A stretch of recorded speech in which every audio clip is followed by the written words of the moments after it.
Hello friends, welcome back to my channel. ఈరోజు మీకు కొత్త రెసిపీతో మీ ముందుకు వచ్చాను. పన్నీర్ మసాలా కర్రీ అనమాట. ఫస్ట్గా ఎలా చేయాలో చూసేద్దాము.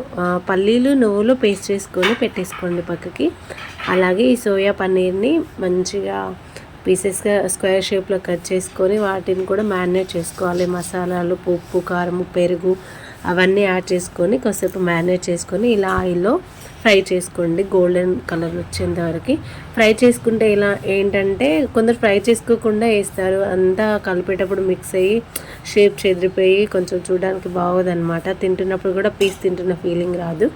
సో అలా డీప్ ఫ్రై చేసుకుంటే ఆ పీస్ అనేది గట్టిగా ఉంటుంది కాబట్టి మనకు తినేటప్పుడు కూడా పీసెస్ తింటున్నప్పుడు కొంచెం బాగుంటుంది అనమాట. అవన్నీ తీసేసుకొని ఆయిల్లోకి మళ్ళీ అదే కడాయిలోకి మనము ఈ పోపు సామాను వేసుకోవాలి.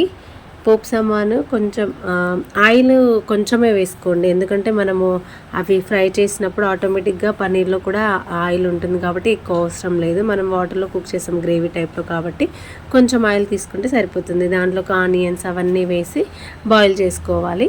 ఈక్వల్గా కలుపుకుంటూ బ్రౌన్ కలర్ అవసరం లేదు, మీడియం ఫ్లేమ్లో బాయిల్ చేసుకొని కొంచెం అల్లం వెల్లుల్లి పేస్ట్, మనం ఇందాక ప్రిపేర్ చేసుకున్న నువ్వులు పల్లీల పేస్ట్ కూడా యాడ్ చేసుకోండి. యాడ్ చేసుకొని ఈక్వల్గా కలుపుకోవాలన్నమాట. పన్నీర్ కర్రీ అనేది చాలా టేస్టీ కర్రీ అండి. చపాతీలోకి రైస్లోకి చాలా బాగుంటుంది.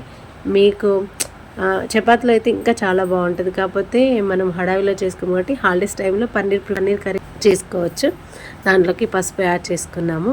ఇప్పుడు ఇందాక మ్యారినేట్ చేసుకున్న పేస్ట్ కొంచెము మిగిలి ఉంటుంది కదా, అది కూడా యాడ్ చేసేసుకొని బాగా కుక్ చేసుకోవాలి. ఇప్పుడు దాంట్లోకి ఉప్పు, కారం ఇవన్నీ వేసుకొని కుక్ చేసుకోవాలన్నమాట. చూసారు కదా కలర్ కూడా ఎంత బాగుందో.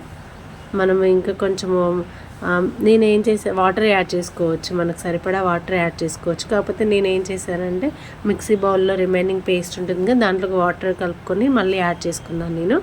చూసారు కదా గ్రేవీ ఫామ్ అయిపోయింది, కుక్ అవుతుంది కూడా.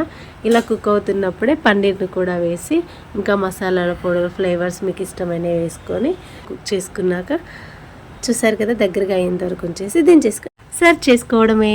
ఈ వీడియో కనుక మీకు నచ్చితే తప్పకుండా మీరు కూడా ట్రై చేయండి. Thank you so much.